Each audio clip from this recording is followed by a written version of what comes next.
Well, welcome to BHD Storytime. Bana.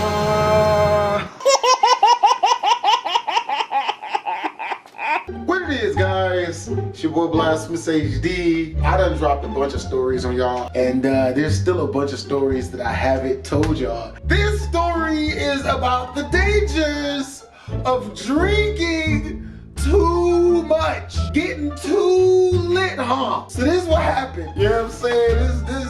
This is what happened. So y'all remember the night where I went to the Luxor and we had that huge hotel party, and that girl Jamila, her boyfriend, like jumped and did some spinning crescent kick, went to kick me but missed, and kicked the shit out of his own girlfriend Jamila and broke her arm. And like, you know what I mean? Because I was low-key feeling on Jamila. You know what I mean? Like, physically and shit, you know what I mean? I was rubbing on her because she's like a hella sexual type of person and stuff. She got like a bunch of sexual energy on her and stuff, and she got good titty too. It was like a tippy touch, like a, you know, like a real light caress job. But like after he kicked the shit out of his girlfriend, I was like, dang, all right, you got it. You know what I mean? I'm gonna not, you know, rub on your female. You right, you know what I'm saying? Like, damn, you ain't have to Bobby Brown the bitch though. But then again, she wasn't exactly stopping me, so maybe that was like a little Ike Turner type situation. So this is after we went to the club. This is after Jamila got kicked. My homeboy's name was Bruce, and Bruce was cool as shit. I fucked with Bruce because he was funny and he was adventurous. I can't even keep a straight face while I'm telling this. It's so funny to me. This shit is hilarious to me.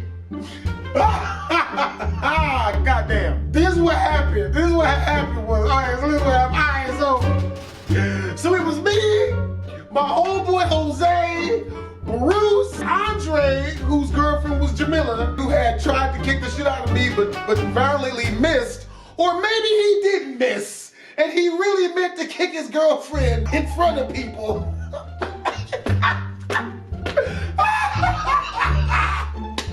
So Bruce, he had this weird thing where if he got too drunk, he forgot English. Bruce was born in France, but he was raised in America, so he knew some French, but not enough of it to speak it fluently. He could decipher like 15% of the words.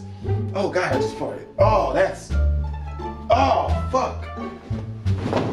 God, Jesus, God, damn, God,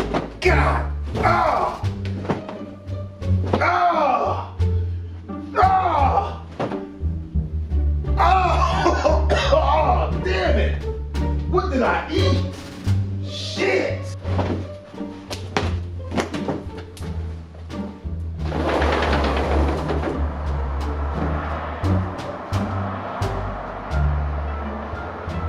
Okay, we good. Okay, so Bruce was light-skinned. So, and homie low-key really did look like kind of French. He had that French France look to him a little bit, you know what I'm saying? But he could only decipher and understand like 15% of the words, so just a little bit. That being said, I remember Bruce telling me a couple of times when he had gotten drunk, he forgot all English and would just speak nothing but French, right? I'm thinking that this gotta be bullshit, you know what I'm saying? Because number one, I don't really drink, I don't smoke, I don't do none of that, you know what I'm saying? So I don't really know like what happens when you do it. With that being said, we got lit that night. So while the Jamila kick was going on, Bruce is throwing them back, shooting shots, he's down in them shits. So then after we get done with the party up in the hotel room, we go down to the club that's in the Luxor, and we get lit off up in this bitch. And while I'm dancing and doing my thing, I look at Bruce, and Bruce is throwing them back.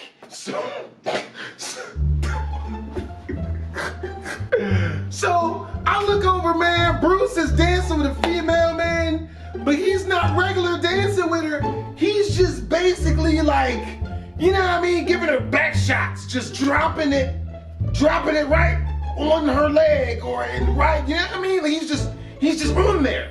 You You know, and I'm like, okay, homie's drunk. You know what I mean? That's to be expected. So I'm thinking homie's done with the liquor, but Bruce don't stop drinking. He's still throwing them back while he's gyrating on the back of the chick and shit. We get done with the club and we go back up to the hotel room. Me, Bruce, Jose, and a couple of other people that were like real close friends with the birthday girl and her boyfriend got to stay the night at the Luxor hotel room. So we get back in the hotel room. And this nigga Bruce, he's so drunk. He's like literally stumbling and shit. He lays down on the bed. Me and one of the other homies, we'll call him Rob. So me and Rob, we up and we just cracking jokes, kind of hanging out and shit, still talking. This nigga Bruce, out of nowhere, I shit you not, he got up like a villain from a movie that was just shot, so you thought he was dead, but out of nowhere, his eyes just dart open and he like gets up, like, you know what I mean? Like that's how abruptly homie got up. But when he got up, homie wasn't Bruce no more. Not only was homie calling himself Pierre, but homie didn't know no English no more. Homie literally turned into a different person.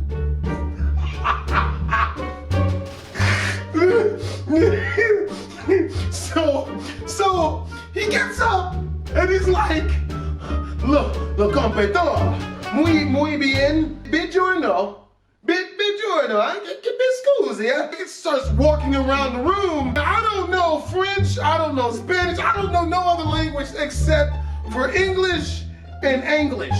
Basically slang, pretty much. So nothing he's saying making any sense. He's just running around the room looking for something and like cursing and what I can only imagine was cursing in French, right? So then the homie Bruce, who is now Pierre, he's looking around, he's like, yo, go se plaît. He's obviously looking for his watch. He points to his wrist and then he starts rifling through stuff, like letting everyone know that he's looking for his watch. And then he motions for everyone to empty out their pockets. So he thinks that we've stolen his watch. So homie, after he motions that he's looking for his watch and that he thinks we took it, he walks up on me like aggressively and whatnot. Bruce was a big dude. Like he was like a little bit bigger than me. So he was thicker than me, you feel me? So when he rode up on me, I pushed homie, not hella hard, but just let him know, you know what I'm saying, bro? Like, I don't care how drunk you is, I don't give a shit how French you is, you know what I mean? Like, yo, you run up, I'm gonna give you the hands. You know what I mean? It'll be a friendly fade, but I'm gonna give you the hands. After I push him, you know, he falls back on the bed and gets back up and seems obviously a lot less aggressive now.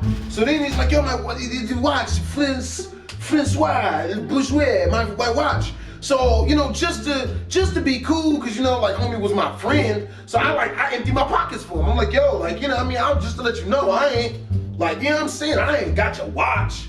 You know what I'm saying? Like, you know what I mean? You ain't gonna press you, but you ain't gonna press me, but like, you know, I ain't got your watch, cause you know, we cool. So I empty my pockets out and shit. After I empty my pockets and after one of the other homies empty their pockets, he's just like, oh, for some reason, his whole mood just changes. He switches from angry, then to docile, back to lit, having fun again. So he, like, speaking some French gibberish, opens the hotel door and just walks out. And I'm like, yeah, like I'm real protective of my peoples. So like, I'm like, yo, homie's crazy drunk. He ain't speaking no English. Like, I gotta make sure that he don't get himself into nothing. So I'm chasing down after him down the hallway and shit. And he's just like, goes, muy bien, que se, buongiorno. Like, he's just saying random French gibberish shit. We get about 10 doors down the hallway, and then this door opens up, and then these two heavy-set girls walk out. He walks up to the girls and just starts speaking French gibberish. And then the girls, for some reason, these are like overweight white girls, they turn around and they're just like, oh my God, like they're just enthralled by him. Just immediately all all over him for some reason. They're just like, oh my God, you're French? Oh my God. They're like rubbing on his chest and shit. So now I'm chasing after Pierre Escargot. You know what I'm saying? And by the time I get up to him, he's got both of these overweight Caucasian females, and they're both like on both sides. They're both rubbing on his chest on their respective sides. Like, oh yeah, oh my God, you're French. Oh my God, you look so good. Yo, Pierre, he's sitting there like, so Rob, aka Pierre, he's sitting there with the two girls. He's like, yeah, did you know? Yeah. He's got both the females in their hand. So then the girls, they open back up the hotel room door that they just came out of. They're like, oh my God, we're partying. You're so cool. You gotta come in and party with us. You have to come in and party with us. So I'm trying to tell Pierre, like, no. You know what I mean? And Pierre's got the two girls. He's like, what? Come on, what's the blame? It's just France. Come on, huh? Yeah. He's like starts shimmying towards the door that the women are trying to pull him into. So I look into the door of the party to see what type of party it was. Bruh, it wasn't nothing but skinheads and overweight white women. I was like, absolutely not. No, this does not look like a good idea, bruh. But Pierre Escargot, he's too lit, huh? Got the girls, he's like, hey, come on, you sure? Come on, huh? Yes, he goes into the room. I try to pull him out. The females, seeing my apprehension upon going into the room full of bald white dudes and overweight Caucasian females, they turn around and they're like, ooh, we know what you like. We know what you want. And then they both look at each other as if to telepathically confirm what they were gonna do to let me know that this was the party that I wanted to be into. And then they both break eye contact with each other and then they look at me and in complete synchronicity, they both pull their shirts up and reveal their boobs. Now, I don't know why. Okay, so look, I'm shallow, okay? Overweight female titty, it ain't titty to me. Like, that's not. The response they got would be the same response that if two overweight Caucasian dudes had pulled their shirts up to reveal their titties. Nigga, and it's messed up because I'm so animated and expressive that I can't hold back my reactions to stuff, especially when I have reactions to stuff that I find disgusting. So I'm just like, oh God, motherfucker. I feel kind of bad, like reminiscing on this now, because this probably hurt the females' feelings because they're just like, and they pull their shirts back down, obviously defeated. They walk back into the party. I push the door back open so it doesn't close all the way, still trying to save my homeboy. I look in the party, he's covered in fat white women. He's just like, oh yeah, he's covered in them. He's completely slathered in Caucasian big women. So my first instinct is, you know what, maybe I should just let homie be great. You know what I'm saying? Just let him do his thing. But then I noticed, number one, the skinhead dudes that were up in there, they were looking like mean mugging me and the homie. Cause we're taking their fat girls, having the nerve to be good looking and African American, and he's a whole foreigner right now because of all the liquor. Like, we are obviously the competition now. Not only that, but upon closer observation of the white dudes with the bald heads in there, I noticed some of them had swastika tattoos. You know what I'm saying? So I'm like, niggas, this is fucking up. So in my mind, I'm like, if we looked fucking up in the dictionary as pertain to black dude, this would be 100% the definition. So I dive into the sea of stretch marks and full body cellulites. They were built like the Pillsbury Doughman. Nothing says I love you like something from, what the hell hell are you doing, you crazy bitch? Which just goes to show my level of loyalty to my homies, man. I swam through a sea of big bitches for him. Who you know that do that? I am loyal. And while I'm swimming through the women, they're like pulling at me like in God of War when Kratos had jumped into the hell water in Hades and the women were like grabbing at him and shit. This is what they were doing. They were like grabbing at me and rubbing on me and shit. Ooh, no stay, you look good. You know what I mean? I'm stiff arming white women off of me like Ray Rice does, except just a lot less abuse. When I did it, just wasn't beating him like he was. When I finally get to the homie, I'm trying to pull him out, and the women are there hanging on to him. No, let him, now what are you doing now? Some of the other women started pulling their shirts up to reveal their extremely Ziploc bag full of Jello pudding looking titties. Oh, it was terrible. Their boobs looked like jumbo trash bag filled with like soup or something. Like all the weight was at the bottom and shit, completely skinny at the top. So I'm like, ow, I'm like, you know what I mean? I'm fighting against the urge to throw up in my mouth and shit. And I'm still pulling him out and shit. I honestly think the fact that I was doing such a good deed endowed me with the strength of Hercules himself. That's the only way I could have pulled him off of so many thirsty females with Ziploc Jello pudding titty. Like that's the only way I was able to pull him out of that sea of atrociousness. I literally had to like use my man strength and I literally pull him out of the party. So I get him out of the party and the females are like hella mad. They slam the door and he turns around and he's mad at me. He's like, "Dosi swans, sipitos, biscusi." Like he was like fighting mad and whatnot. But when I didn't back down, his anger subsided. We walked back to the hotel room. I guess the liquor set in and he starts getting real tired. Bed is full, the floor is covered in people, and my nigga Jose, he's asleep ass up on the couch. So, Pierre, he's walking around looking for a place to sleep. I don't think I've ever laughed harder than when this shit happened. So I started telling Rob about how we almost got sucked into that room full of unattractive females and skinhead dudes and shit. You know what I mean? And while I'm telling him this story, this is the funniest thing I've ever seen in my life. Pierre's wandering around the room looking for a place to go to sleep. I can't make this shit up. I cannot make this shit up. Pierre, AKA Bruce, walks over to the couch that Jose is sleeping on, right? And the way Jose is asleep, you know what I'm saying? Because he didn't have a lot of room on the couch. Ass up, sleeping on the couch. Oh my God. So Pierre, AKA Bruce, walks over to the couch that Jose is sleeping on.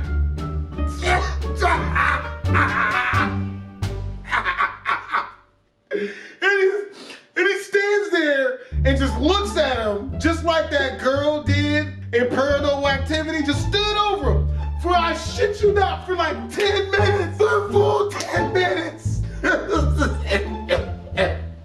And so at this point, me and Rob is looking at him, and then we're looking at each other, and we're looking at him, and then we're looking at each other, because we're confused. We're just like, yo, like, what is Bruce, AKA Pierre, thinking right now? Like, why is he literally just stares at Jose for 10 minutes straight, he never breaks eye contact with Jose, just stares directly at him for 10 minutes. And then after the 10 minutes is up, he climbs directly onto Jose's anus. He literally mounts Jose from the back, planting his penis directly onto Jose's anus, straddling him with his arms, holding him down, and then like snuggles his head into the back of Jose's head. It's probably the most prison rapiest thing I've ever seen in my life. I cannot make this shit up.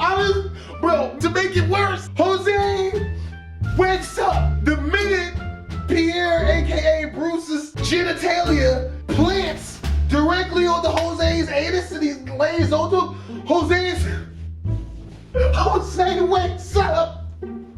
And when he opens his eyes, no bullshit, he's just like, his hands was already like this on the bed. He's just like, he's staring directly at me and Rob to help. Jose was a really, really docile, non-confrontational type of dude. He just let it happen. So me and Rob, we just start dying laughing. I've never laughed so hard in my life. We fall over shit. We're just like, yeah! And the messed up part is, Jose never moves. He never tries to buck him off. He never tries to fight back or nothing. He just lays there. And he starts reaching out to us like we're supposed to help. Like, we're just like, after laughing for like a full 7 minutes straight, I felt like throwing up. I laughed so hard, bro. We go over to Pierre/Bruce. We literally have to pry him off of Jose. He didn't want to get off of him. He was, we're pulling him off. And he's legit trying to fight us for getting him off the dude. He's like, oh, just go into, don't do much bless. Just remembering this shit has got me nearly in tears of laughter, bro. Oh my God, yo, I'm sweating. That shit was so funny. Me and Rob legit had to restrain Bruce/Pierre, cause to him, I don't know if he was so drunk he thought Jose was a female. I don't know what was going on. I don't know if his gender preference just went straight out the window. Like, look, guys, girls, cats, dogs, birds, cup full of water, everybody can get this dick. Like, I don't know if that's what the case was. He was fighting us like we were like keeping him from his female or something, yo. Oh my God, I've never laughed so hard in my entire life. Oh my God, oh my God, oh my God, oh my God. So we decided to take Bruce/Pierre home because he was too unpredictable while he was Pierre. God, jeez, farting again. Oh, it's not as bad as the first two though. I'll endure it for you guys. No, I won't. Oh God, fuck this. Oh, what did I eat? I, unfortunately, was tasked with taking Bruce/Pierre home because I was the only one with a car that was still woke. I'm not even gonna lie to you, yo. I'm driving Bruce home and I was low-key feeling uneasy and a tad bit scared because after drinking so much and after his personality switched so hard in so many different occasions, he was real fidgety and jumpy and shit. And like I was getting the vibe that he was like about to try some, you know what I mean? Like I'm driving and homie was giving me the vibe like he was gonna try to, you know what I mean? Like do something while we was driving, you know what I mean? While I'm driving, like a couple times I had to legit like, you know what I mean? Like push dude back, like yo, like, you know what I mean? I'm driving, bro. You know what I mean? I'm Nick, bruh, like, you know what I'm saying? Like, you gonna have to chill, yo. And then we get halfway to his house, and I've never been to Bruce's house before, so I don't know where any of it is. He forgot the address. He didn't know where he was going. And I'm like, bro, like, yo, like, come on, bro. Literally 35 minutes into driving, he starts sobering up, and he turns back into Bruce. And then he's able to, you know, properly direct me to his house.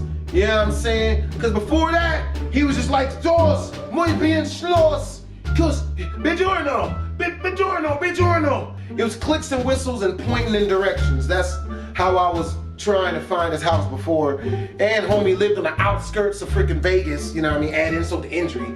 But I got him home. Now we did hang out a couple more times, you know what I mean? Like 4 or 5 more times after that, because homie was cool. But I never got to see him turn back into Pierre Escargot. You know what I'm saying? Just like in All That. Because that's one of my favorite childhood shows. And this is before I was doing YouTube, bro. This is when I was hella younger, you know what I'm saying? This is like a little like 8 years ago. Hope you guys enjoyed the video. It's your boy BlastphamousHD. You know what I'm saying? Kicking off another story time for y'all. You know what I'm saying? Make sure to comment, like, and more importantly, subscribe.